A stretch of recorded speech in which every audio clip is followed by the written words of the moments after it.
Hello, in this video I will discuss how to use your Google Calendar in Quicklaunch. This video will be broken up into two parts, with the first being Google Setup from the wizard, followed by how to change to Google once Quicklaunch is already set up with Exchange. After Quicklaunch has been installed from the Kramer installer, you will see a Quicklaunch setup wizard. Go through the wizard as normal, entering registration information and your license key. When arriving at the account page, click Google Account and sign in. A video for using Google API credentials will be available soon. After pressing the button, a browser window will launch asking you to either pick a saved credential Google account or to log in with a different account. After your selection is chosen, enter your username and password.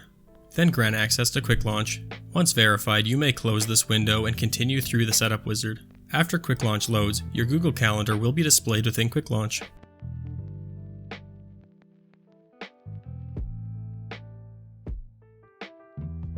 If your Quicklaunch has already been configured for an Exchange account and you want to change to Google, you must first enter settings by pressing Ctrl-Alt-S or the gear icon.